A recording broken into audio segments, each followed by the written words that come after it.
Oh, I don't know why, but sometimes we just need escape. Now Jerry's got his boots on and he's dragging us out and far away. It's a fever. Kia ora and welcome to another episode of Tararua Fever. Ki te whakaronga mai koe o te Tararua Fever, the podcast that is anything and everything to do with tramping in the Tararua Ranges.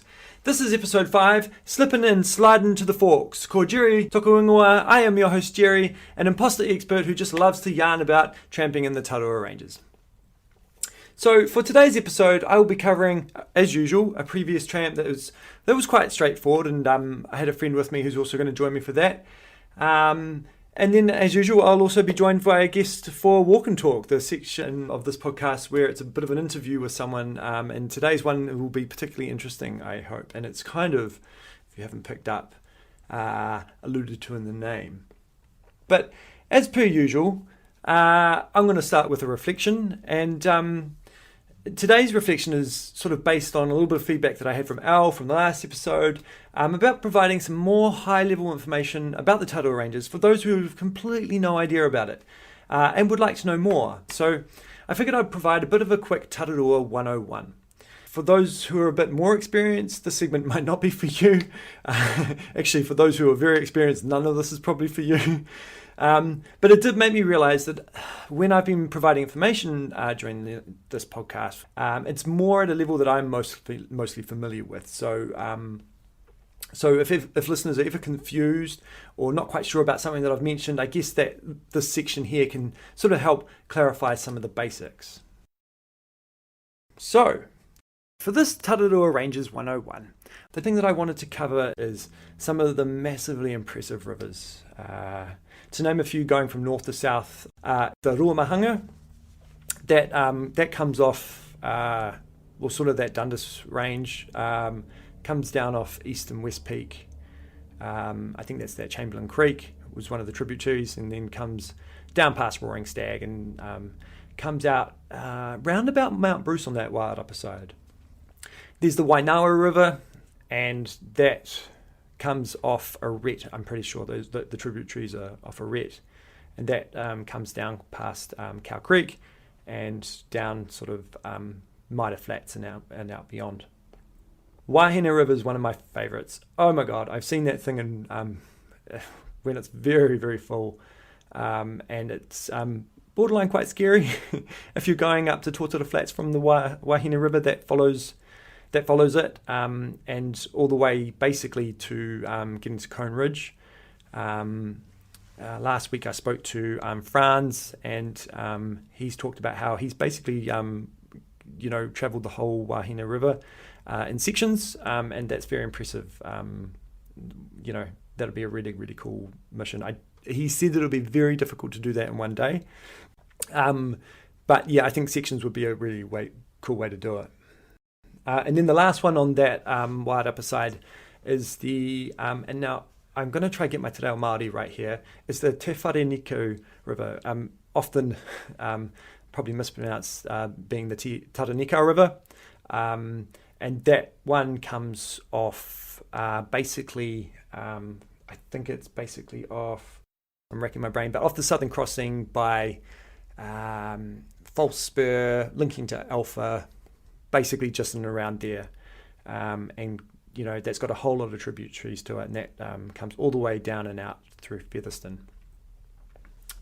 Going from north to south on the western side, you've got the Mangaho River that comes out obviously at the Mangaho Dams. There's the power station, all that sort of they've got going on there. That's as I said, I was up there the other day. Really, really, really lovely spot. Some beautiful swimming holes that we saw, and we did not make the most of. Big regret, but oh well. I will not omit the Ohau River. A really lovely one. As I said, going up that South Ohau River to South Ohau Hut is a fantastic trip. Not too big, not too overwhelming. Quite easy going, and it only takes about 4 hours from that Podes Road end. And then how could I not mention the Otaki River, the mighty, impressive Otaki River, the one that my dad walked and I from the from the headwaters a few years ago, and if you listen to episode 1 of Tararua Fever, you can hear all about that gnarly trip. And then there's also the Waitaru River that comes out at Otaki Forks as well. And last but not least, I cannot forget to mention Te Awa Kairangi, the Hutt River. And that has a few different sections to it. I think there's sort of the eastern section of it. Maybe there's the western section. I have been down the eastern Hutt River from Marchant Ridge, but I've only sort of done that section as it comes out at the camping side of Kaitoki, Rivendell. So I hope that's a good wee overview. I've inevitably missed out a huge amount. Once you actually get into the Tararua Ranges, there's a huge amount more going on. There's a whole lot of creeks and tributaries all along the way. All of this is very Googleable. I don't want any listeners to just take my word for it. If you're going out for a trip and you're relatively new and you haven't done that trip before, I suggest, counter to Murray Presland, one of my former interviewees from the Hutt Valley Tramping Club, is to do as much research as you can. That's my preference. Okay, so that's my Tararua 101. Please, if you have any points that you want to make that I can point out in next episodes, please email me at tararua.fever@gmail.com. I think I've got things pretty accurate there, but please let me know if there's something that I need to correct in that. Okay, so let's move on to our next section, where I will be joined by a very good friend of mine to talk about a previous trip that we've done in the past.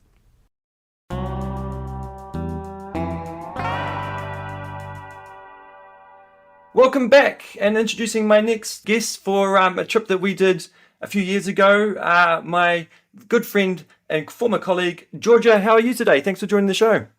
Thanks, Jerry. It's great to be here. It's a lovely sort of overcast day in Wellington. A great inside day, I'd say. Oh, lovely. Perfect for recounting a former trip that we did. Perfect for thinking about tramping and not actually tramping. Yes, for today's show, we're going to talk about our trip. We went to Neil Forks, didn't we? Mm-hmm. From the Wahine Road end. It was just a one-nighter, quite straightforward.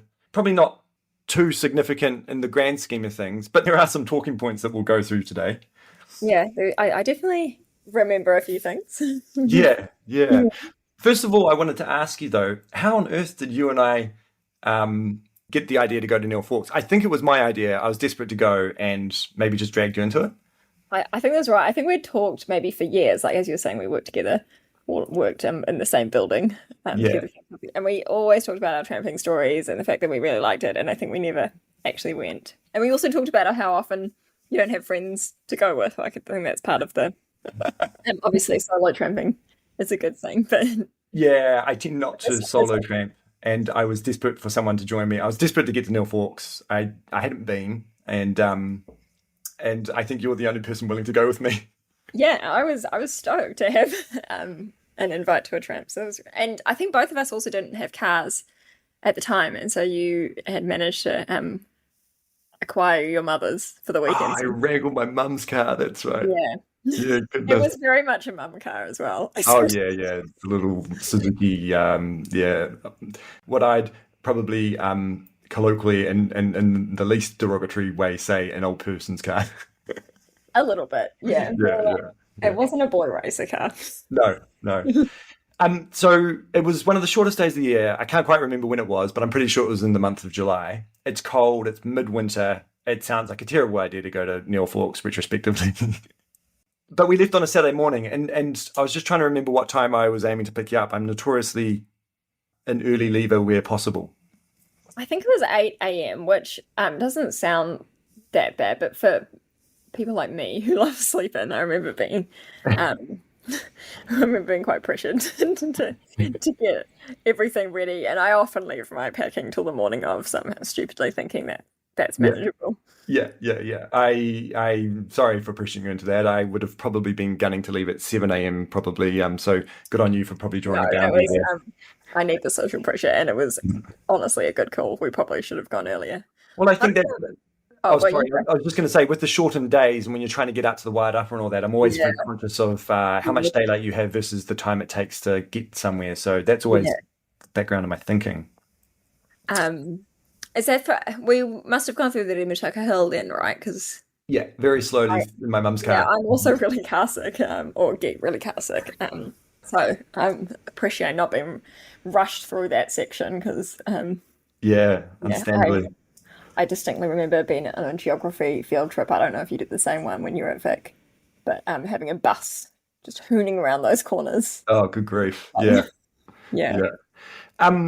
I also remember getting to the Wahine Road end when you take that left-hand turn off the main road between Carterton and Greytown, and you eventually, the road turns into a gravel road, and it's very much, I wouldn't say completely off-road sort of terrain, but like for my mum's little Suzuki hatchback, it was. Pretty adventurous. Sometimes you hear the scrape of the car hitting the ground and stuff like that. Yeah. I have very vague memories of the car park or anything like that, but I do remember thinking, is our stuff going to be safe here? Are we, Yeah, um, yeah, you've always got to be careful to road in, not to leave too many valuables in your car, eh? yeah, I've done one tramp in somewhere in the North Island, yeah, where we got broken into and it was not a fun thing to Ah, return okay, back to. okay. Yeah, It is smash. something. It is something I want to cover in a podcast in the near future. But yeah, yeah. How to Normally, what, stay safe with your car. just any roading's got its risks, I think. But Yeah, yeah, yeah. So we managed to set off about 10 a.m. approximately, it would I have been think. about that. Yeah, Yeah, yeah, yeah. well there. And I always think it takes about 3 to 4 hours to get to Tocha Flats. Yeah, that's Um, probably about right. Yeah, I remember. I still haven't done Tortola Flats, but I remember we passed the sign for it. And yeah. I remember probably thinking maybe we should just go here because that'll be good. We could say we've done a tramp. I remember, and I did this to Ellen a couple of weeks ago when we were going up the Taraneka River. Is I think when we hit the flats because it opens out, but it's still got about 40 minutes to the hut. And I think I was saying to you, we're almost there. We're almost there for about 40 minutes. Like not long now, and it just gets less believable the more I say it. Is this the Tortola Flats bit or the sorry? Yeah, I think you and I were probably hanging out for lunch. I think it was probably. I think we probably arrived around 1:30 or two. Where did we eat lunch? That was a hut. Was that Tortola Flats? That was at Tortola Flats. Yeah. Oh, okay. Oh, so I Yes. have been then. Yeah, yeah, yeah, yeah. You definitely I have was a been mistake. there now. Yeah. One thing to note is on the way, the Waihine River was super swollen. It was so full. I think it must have rained a lot Yep. before or something because it didn't actually rain throughout the tramp, but I remember it being a very wet tramp. It was Yeah, very just soggy. yeah, with the swollen river, and like there were so many bits where you used to had to cut down into Yeah. the river or like take a slightly different path because the river was rising up. I've said it before on a previous podcast, but I've never gone. Oh, I have done it before actually, but gone over the slip and down. But I never do it these days, and I always just there's that bit that it's got that little ledge in it, and you can sort of kind of rock climb down to the river.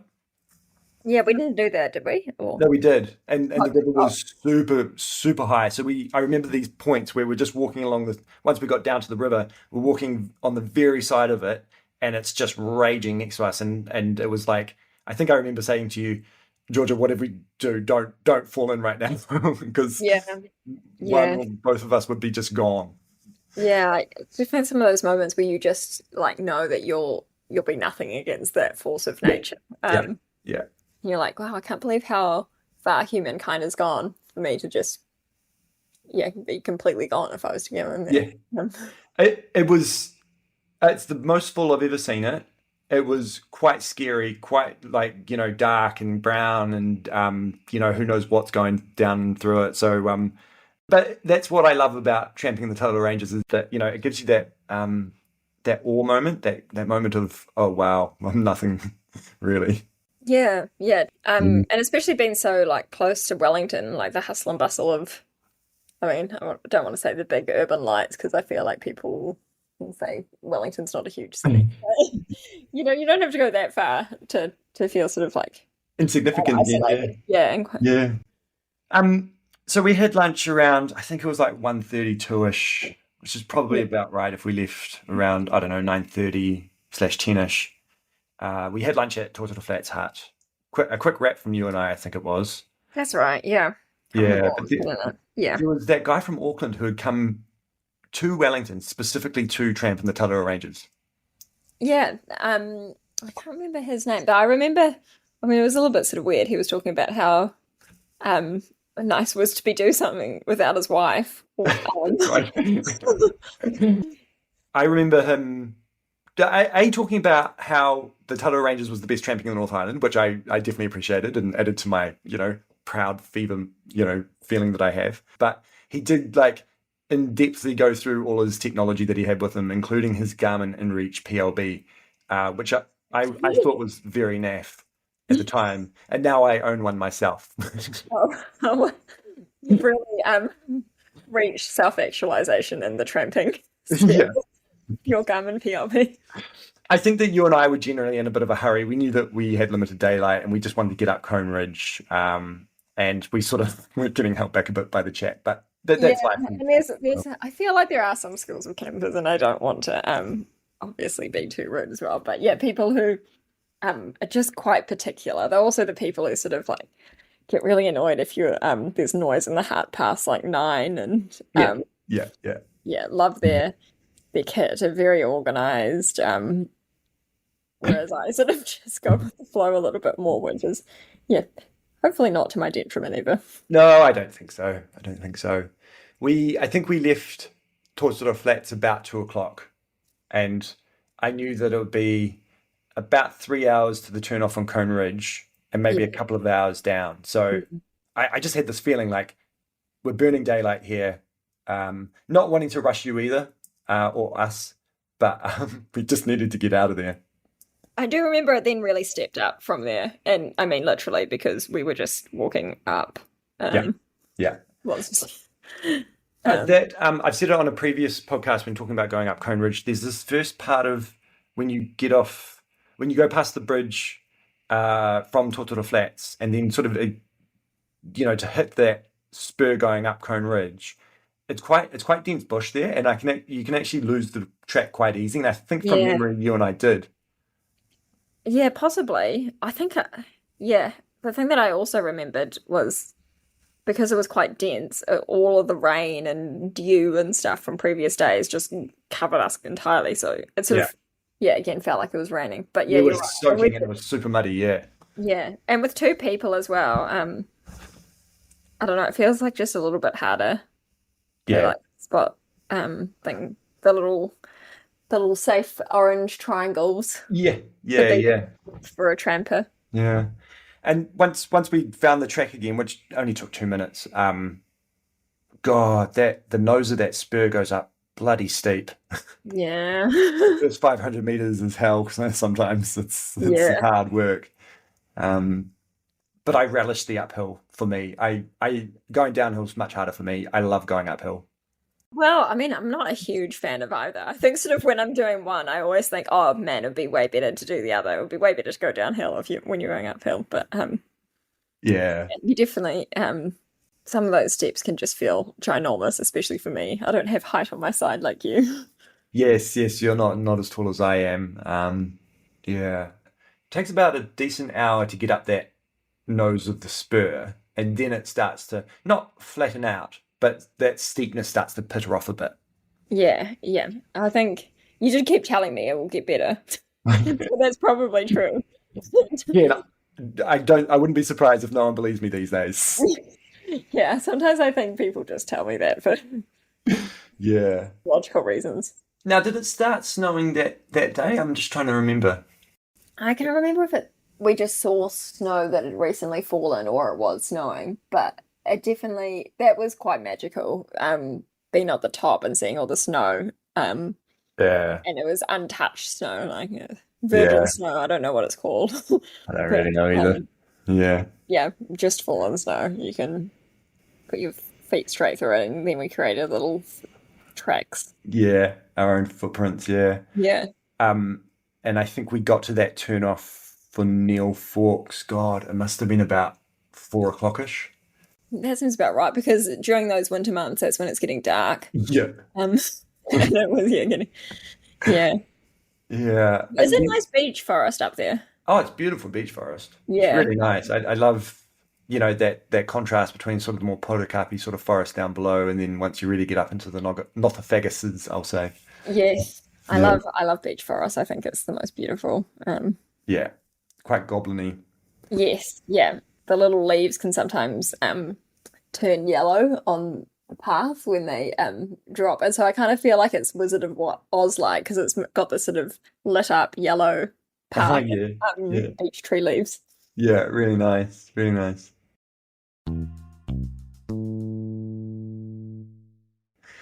Um, Georgia, that walk down from the turnoff of Cone Ridge down to Neil Forks, what'd you make of that? I just remember being like sort of over it mentally in my head. I don't apologize if I gave that off an impression to you. Um, but I remember being thinking like, goodness me, I hope this hut comes up quickly. Yeah, yeah. It wasn't warm at all, so No. we're having to wrap up quite a lot. At 4 o'clock, yeah, you're right. The sun's going down, and it was just super steep. My God, I couldn't believe how steep it was, and it was really hard on my knees anyway.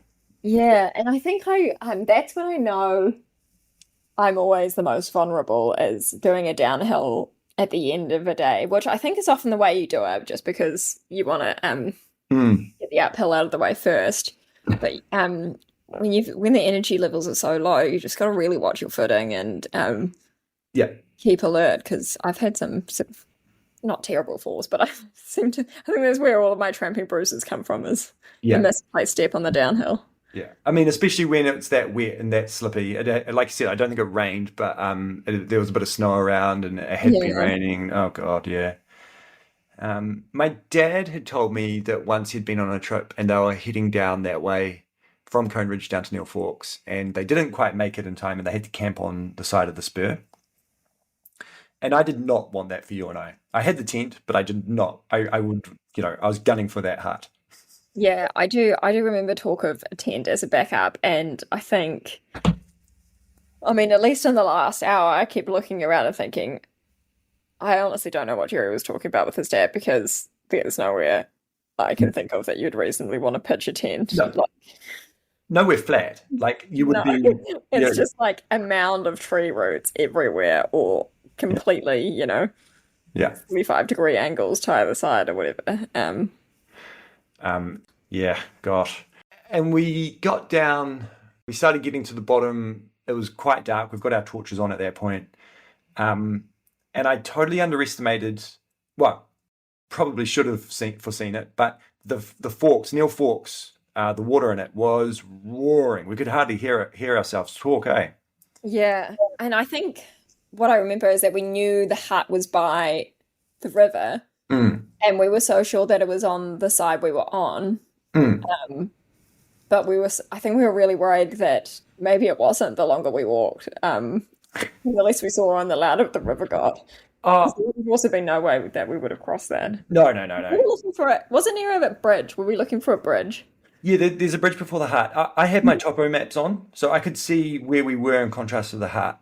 Yeah. And I could see, but just in the dark, we did lose the track a couple of times, and Yeah.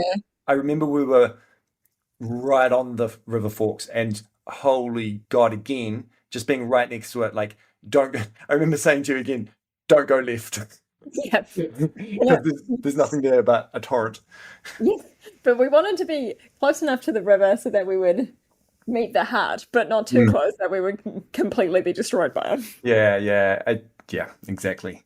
I remember that at that point, just looking to my right, and I could see the orange triangle again. So we found it. We found it again real easy, but it was just pitch black, and you couldn't even see the water. You could just hear it right next to you, Yeah. which was Yeah. kind of unnerving, but thrilling at the same time for me. Yeah. Yeah.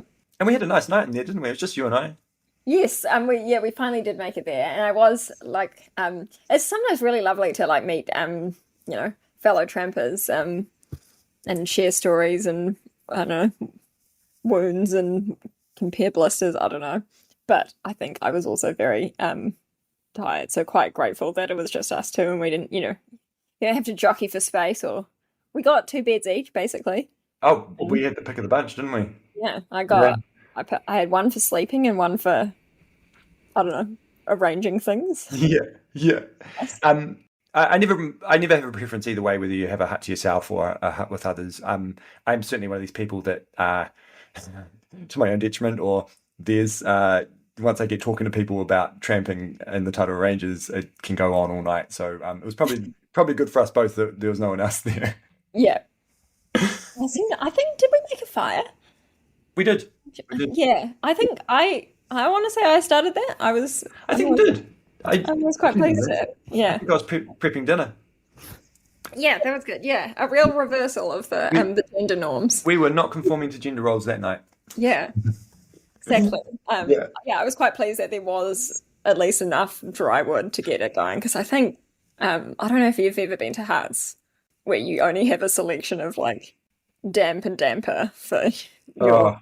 Lex and I will probably do a session on this, but we've had a night in Alpha Hut once, which was freezing. It was probably about the same time of year as you and I were in Neil Forks. It was so cold, and we basically Lex managed the fire duties that night as well, and she basically had this little ember burning all night, just feeding it little twigs because everything was so wet. So careful with it. Like you can do it, but well, I mean, it takes a lot of TLC. Yeah, yes, constant supervision, really. Yeah, but we got it going, and I don't actually remember it being that cold. I want to maybe that's owing to the fire, but pretty decent sleep.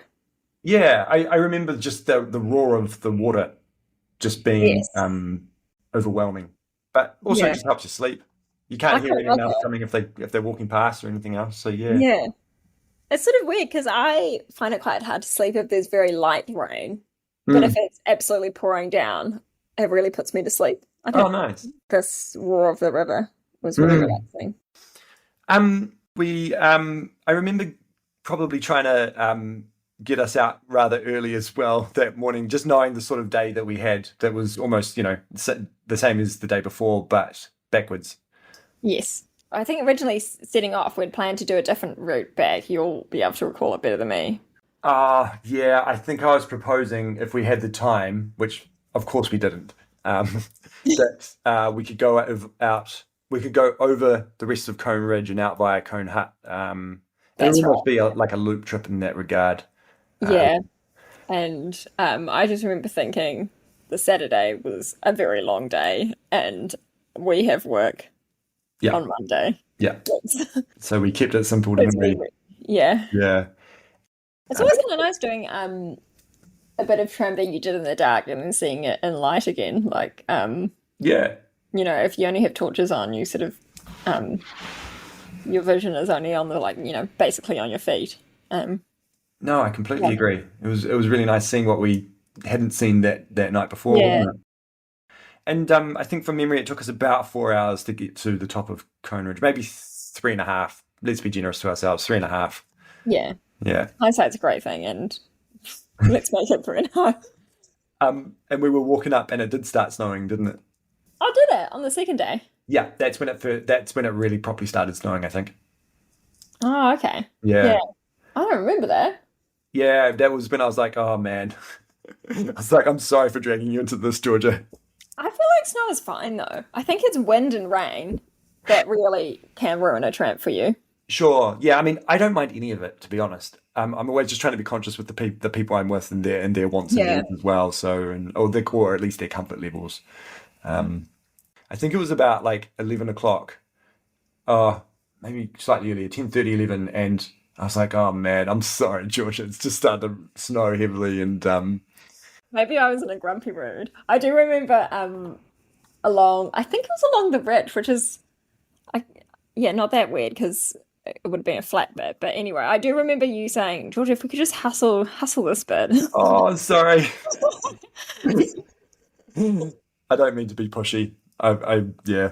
So I hope I hope your memories of it are not being. Nah, I remember just being very impressed by you. But that last hour, you and I were jonesing to get back, eh?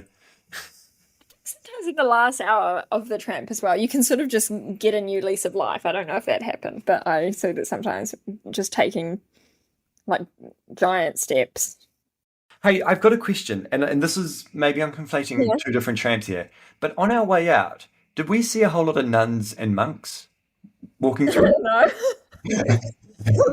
Unless you're hallucinating. Well, I do distinctly remember this. It must have been a different tramp coming out with some It's friends, hilarious. and I don't think that was me, because I think I would have made that the story of the tramp.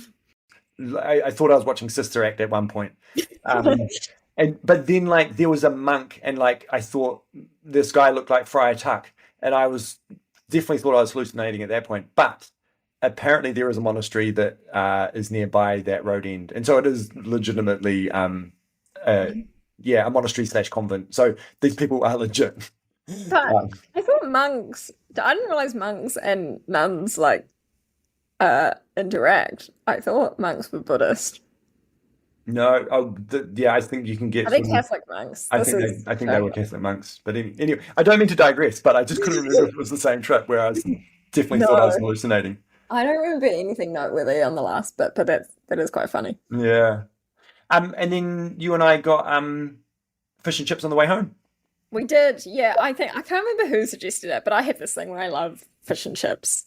Oh yeah. At the end of a tramp. I think low effort, and then low regrets because you've just done 2 days of walking to be eating, I would say it's lining fat.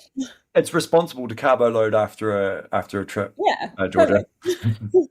I do remember the fish and chip shop was like it didn't look very nice because it basically just had all of the frozen fish and chips out on display, and they're that sort of battered white looking thing. Oh yeah. Like fish and chips, you just don't want to know how they're made or what they look like beforehand. You just eat. But I remember, we ate them on our knees driving back. You were probably eating them while actually driving. Yeah, we didn't decide to stop really, and no, I think we just needed to get back. Yeah. I thoroughly enjoyed that trip with you, Georgia. It was fantastic. It pushed our limits again. I also, love tramping with you, Jerry. Thank you again. And don't write off a winter tramp, even though it was wet and cold. It wasn't like unbearable. Obviously, do be responsible and check the weather. I like to joke that I'm not happy unless I'm cold and miserable. Yeah, it's type 2 fun, isn't it? Yeah, it is. Yeah. One sort of reflection that I do have on it, Georgia, is that like, I kind of alluded to it at the start that like it was a pretty straightforward tramp. Nothing significant happened, but it does that's not to undermine the how sort of hard that tramp can still be. Just going into New Forks and back in 2 days, given the daylight, given the temperature, given all of that, and also like the time it can take. Like there's still a little bit in there that's quite difficult. You're walking in the dark for aspects of it.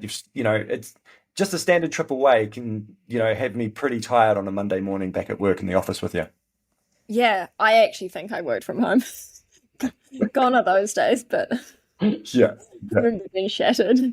Yeah, no, it was a great time, and makes me think we should do another tramp again, Jerry. Well, we might just have to organise something for sometime later this year, Georgia. Maybe winter.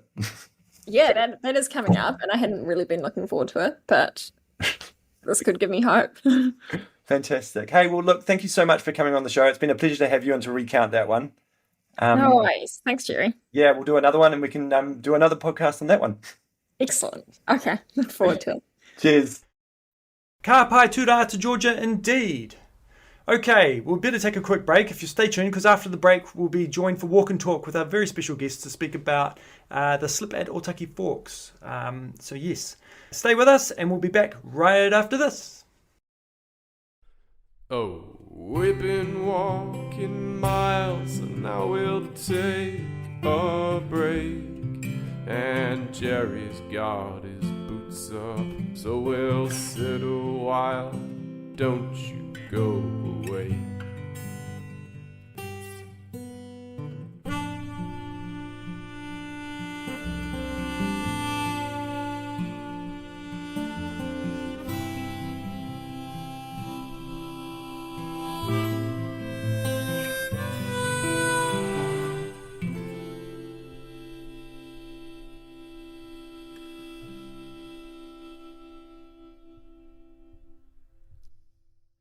Kia ora and welcome back. And today with me on Walk and Talk is Mike From the Kapiti Coast District Council and regular user of the Tararua Ranges, Mike, Piki Mai Kakamai, welcome to the show. How are you today?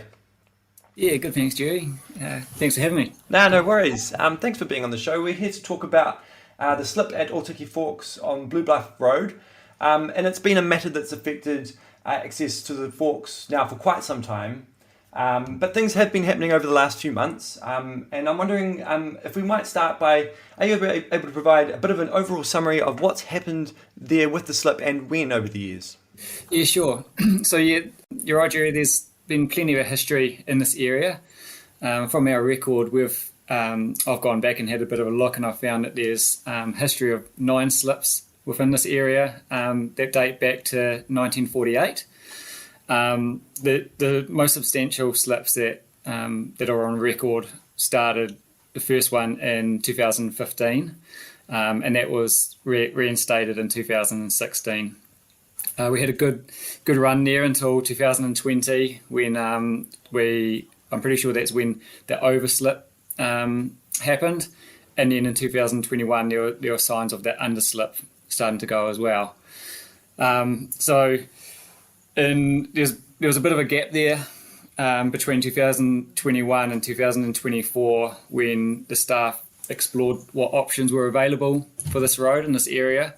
We went to council with those 4 options, and the elected councillors decided that the best option for the community was to reopen the road. Fantastic. And is that what's occurring now at the moment? Is that the work that's going on? Yeah, that's right. So currently we've got Goodman's, a local contractor, on site. They've got experience clearing this particular area. So they're in there at the moment. They've cut the road back as you enter where the slip is. They've cut that back into the bank, and that's to pull the road away from the underslip. And so that's where you could see the crack lines as you walked over the sort of, let's call it the goat track. So that's pulled the road in towards the bank, away from those crack lines. And now they're in progress removing the overslip, and that's the area where the steps were that you walk down back towards the existing road on the other side.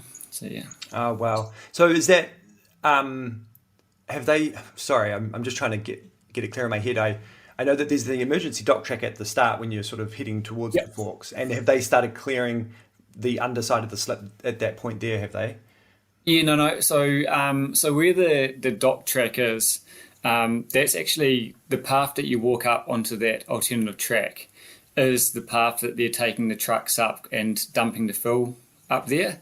The actual slip is probably about 300 metres down the road from where that alternative track begins.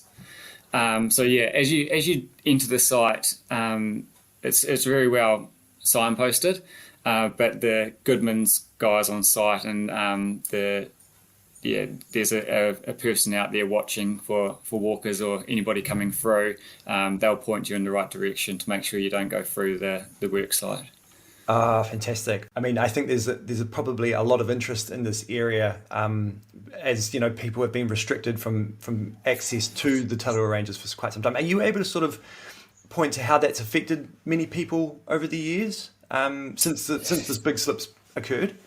Yeah. So ultimately, the slip has stopped people being able to drive down to the Otaki Forks, and down there's a really great dock campsite. Which is loved by so many people. There's 150 non-powered campsites down there.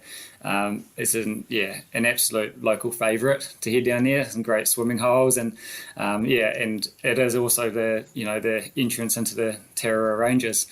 So by the road being shut has meant that it's added up to an hour for some, a couple of hours for others to even get to the start of these tramps. So that's been a big impact on a lot of people. There's also one house on the other side that slip, and this family, they've been incredibly patient with this process to go through, and they're really excited to have access to driving access back to their home, which is going to be great. I can certainly imagine. So I remember when the road was had a big crack in it and there were all the bollards in place and signs saying don't cross, high risk. And a lot of people were just flouting that. They were just jumping the gate and going over it. And I remember being the first time I went there with some friends, we were heading up the eastern Tararua Forks. And I saw the sign and I was like, oh, well, we can't go. It says don't enter. And another tramper, this woman was saying, nah, it's totally fine. You just walk across it. And we did. We just jumped the fence, went across, and it was fine. And it didn't look great. It looked like a little earthquake had occurred. You could see where the road was slipping down into the river, and it's a long way down there. Yeah. In my view, that kind of became the status quo, where trampers kind of knew the risk, would quickly jump across the crack in the road. Was the council aware of that at the time? Yes. And I guess, it's a really hard decision for the council. Like, health and safety is really important for us. And the last thing we want is anybody to slip. And, it's a long way down to that river, and it'd be a really, really hard place to actually recover anybody or get anybody down there to help. So that would be a major concern. The other factor as well is that it's so close to the car park and the road. So, a lot of these trampers that are going in to the Tararuas are really experienced trampers. And to be fair, they're probably coming across sketchier parts of trails, further in the Tararuas. But the real risk there is that this is an area that so many kids and families and unexperienced trampers, I guess, were trying to get over. So that ultimately is the reason why they had to shut that track off and offer the alternative track that Doc did, and with the help of some local landowners as well. So, I've been in that same boat when I've, in my own time, I've walked over that alternative track, and it's not an easy track to get over. And then I got to the other side and people were telling me, you could have just walked over the slip. But it is a hard one. And the council and Doc, I think Doc were involved. They did some work on that little goat track going over to try to make it as safe as possible. But again, the signage was that, this is a closed track, and that was really just to try to make sure that they, kept as many people safe as possible. The people that are going to go over no matter what, you have to try to keep them safe. And then the people that aren't so experienced, you try to get them to go over the alternative route, really. Absolutely, and I can definitely appreciate the tough spot that the council was in with that. It did seem so innocuous that you could just swiftly go over the cracks in the road, and then it would be fine. And then it's only a 15-minute or 45-minute walk or so to the actual forks from there, rather than, like you say, take the track over the top, the emergency dock track. I personally, and I apologise for this, have never actually taken the emergency dock track. Are you able to provide a little bit more information about what that is, where it goes, and what it's like? Yeah, it's I guess in short, it's steep, and it does go through some pine forest. So the times that I've done it, it's been quite slippery. Right. So you want to have some good footwear on to go over that. I wouldn't be heading out there in your road shoes. You'll probably have a bit of a time going over. There were some the last time I've done it, there were some ropes coming down as well, like to help you get down. So it can be a bit of a adventure, let's call it, to get over. And but just you want to allow a good amount of additional time and to your day out. Though the Goodman's guys did say that a school class went through recently. Okay. Back they went over and back in one day. So it's doable. And it might be just a nice day walking of itself to the forks and back. Exactly. Yeah, that's right. Yeah, certainly. Happy to encourage the use of that track especially while these works are going on to get the road ready again. And it's actually quite beautiful down at the Forks while it's so quiet as well, so maybe take that opportunity, because once this road's open, it's going to be the place to be.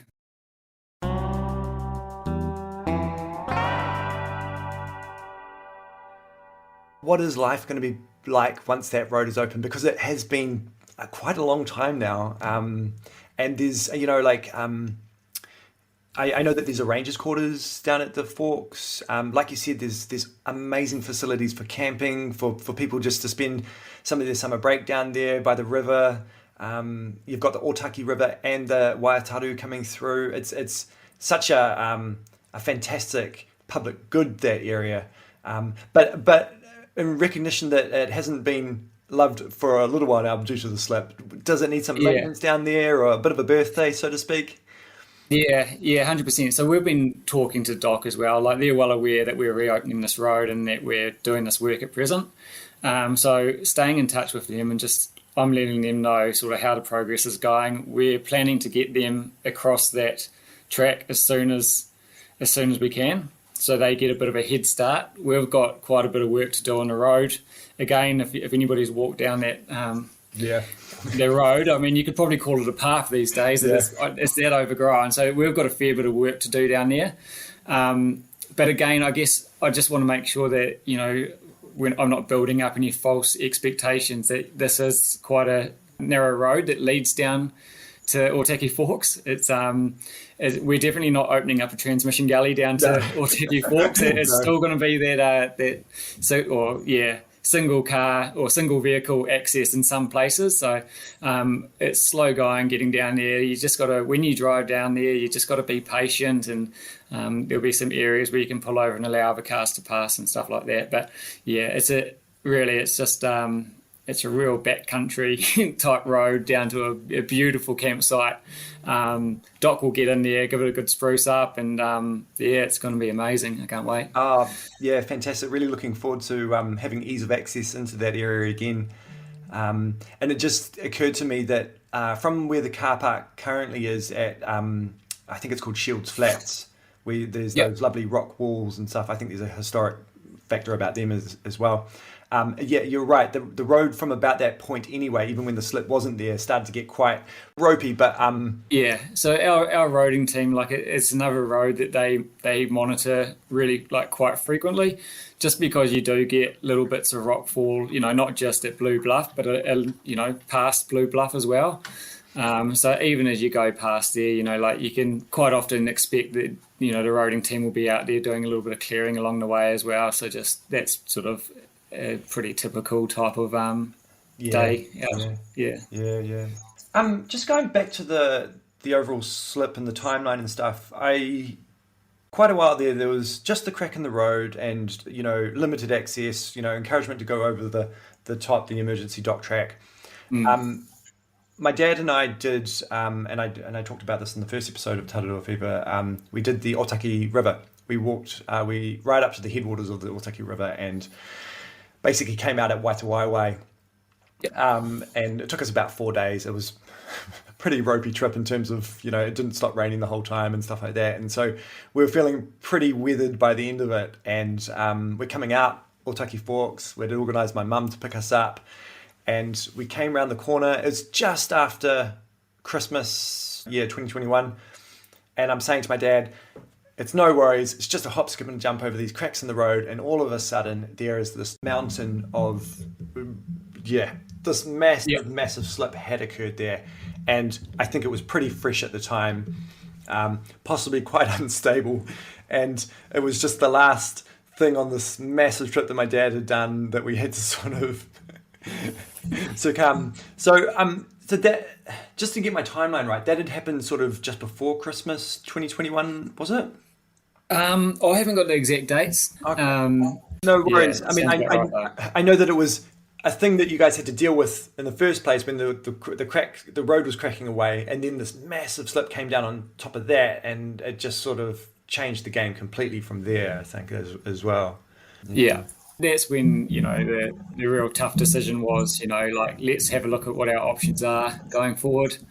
Do we open it again, or what's the risk of this happening again? So that was, having to get all the geotech engineers in and actually have a real proper look at the situation and the area, and yeah. And so you were saying before that elected members of the council voted to reopen the road and do the work now. What were some of the other options put forward to the council for them to consider? Yeah, so some of the other options were to not open the road again, so to leave the road where it was. So the car park stays where it is, and to work on the track going over to see if we could make that safe enough long term. There were also ones for Doc to improve the temporary track that was going through the neighbours' property as well, access track. And then there was one that was quite, there's one for a swing bridge option as well. So this one was to go across the river along the other side, so the northern side of the river, and then actually back across on another swing bridge past Blue Bluff as well. So down past the residents down on that side. That's a very interesting one, because I had looked over at that northern part before and going, oh, that looks like private property, but that does look like an option that could be workable. Yeah. Yeah. So that would only be a swing bridge that would be for like four-wheel motorbikes and pedestrians, or maybe cyclists as well. Part of the decision going forward was for council like myself and others on the team to go away and come back with some contingency plans if there was to be another slip like this. Let's have them in place so we can pull it out and next time hopefully not have such a long delay before making a decision on what to do. Yeah, I mean, ultimately, as a tramper who loves going in from Otaki Forks, I think that I do like the option that council decided on of reinstating that road, and I anticipate that will probably be a popular option with other trampers and campers of the area and stuff like that as well. Maybe yourself, even as a regular user. Yeah, I think more so just to get access to those campsites again is going to be really important, and to it's such a huge percentage of the Lower North Island dock campsites is in Otaki Forks. For just a everyday typical family, it's such a good option to be able to head down there for the weekend and put a tent up.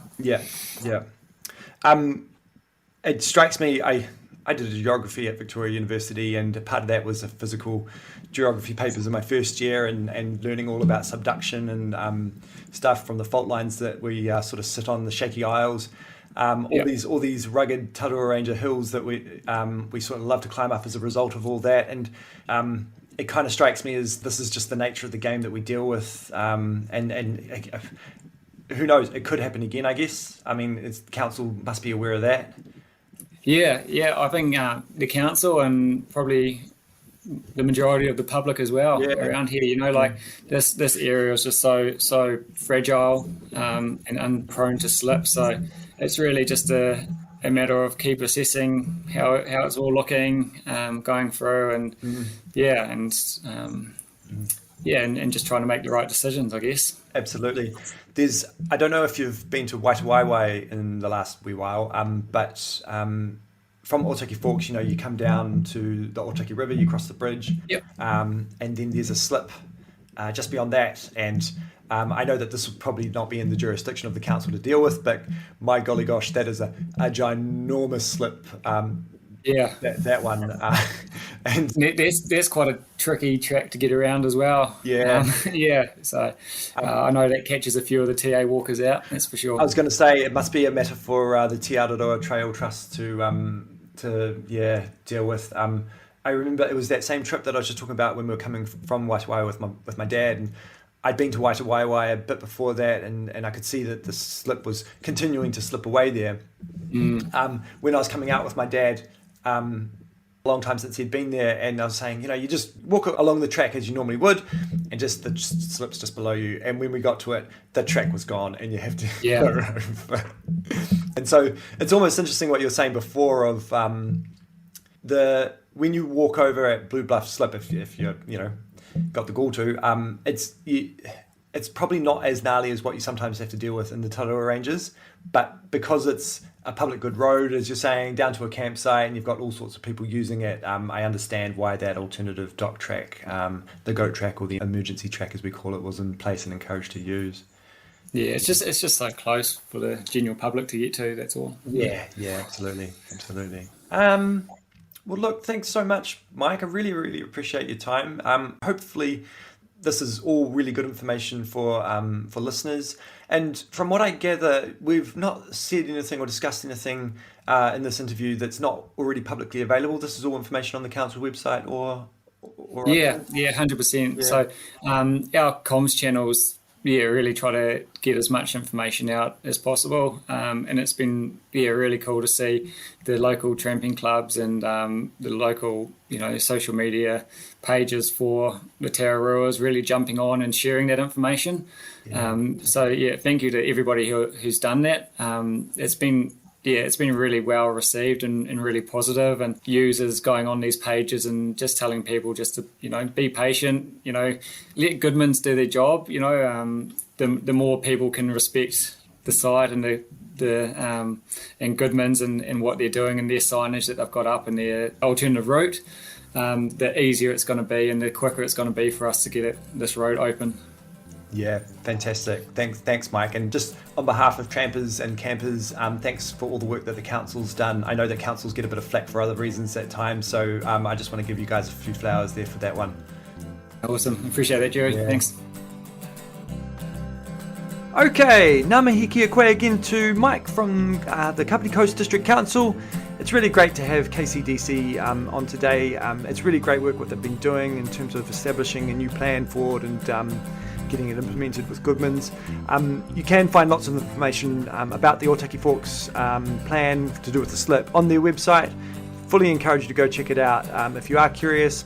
And I did find a link to a website that it's for Goodmans, and it has all the photography and updates that's been going on, and it's really incredible the work that they are doing there. It's a pretty gnarly situation. It's a really, really steep slip down to the Otaki River there on that road.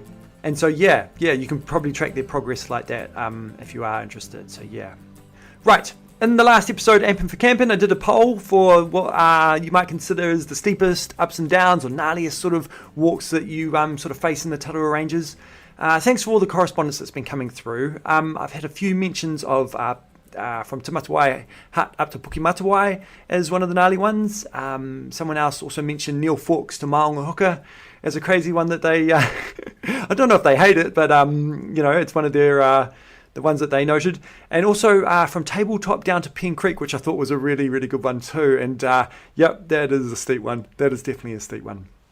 But please keep getting in touch with your feedback, thoughts and ideas, any comments that you may have. The email address is tararua.fever@gmail.com. I welcome any correspondence that anyone wants to send through. And look, thank you again to the guests today, Georgia and Mike. It's really fantastic to have those guys on the show, and a special mention and always a thank you to my production manager Finn in London. You wouldn't believe the amount of magic he has to pull out of a hat, so to speak, on a on a fortnightly basis to fix my mistakes in terms of creating this podcast, and even just to make it sound half okay. So I love you, man, and thank you so much for the work that you do. Anyway, I better get this out to everyone. I hope you've enjoyed this podcast. Remember, if you are going out this weekend or any time soon, please, as usual, check the forecast, grab your PLB, do your research on the trip that you're doing, and make sure that you've got all the rest of the equipment that you may need for it. But otherwise, go out and have a blast, because, life's too short not to enjoy this beautiful environment that we have, whether it be the Tararua Ranges in the North Island or wherever you are. So go well. Thanks very much. We'll catch you on the next one. Mate wā.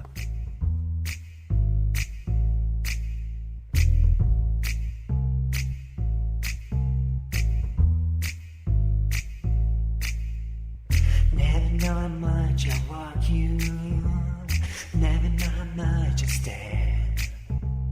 When I put my pack and boots on, I get a fever that's so hard to bear. You get a fever when you rain on me, fever when you give me a view.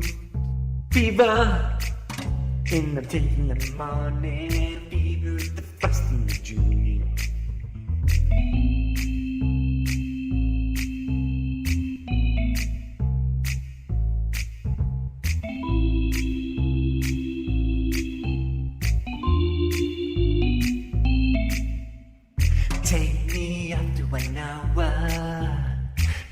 will hang me tonight. Cattle ridge me, baby. Cause Vanity's the high tempter. Calgary, when it waits on me, baby, when you give me the view. Fever, in the 10s of the morning, people frosting the juice in the fever.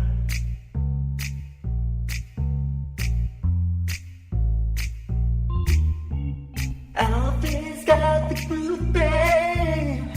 Head to the side of the pain. Get this far with the darling. You got the southern crossing to your name. Tararua Fever. What's that racket over there? Took a party! Ooh, yes, Ross, dear. What's all that racket coming from the Tararua Ranges? Oh, that's Lady Tomato. Why, you know how she gets on a Saturday night. They got the fever or something. Fever! Fever. We don't have any fever. We're the Rohini Rangers. Well, Ross Peak, you could maybe just have a bit of the fever sometimes for me.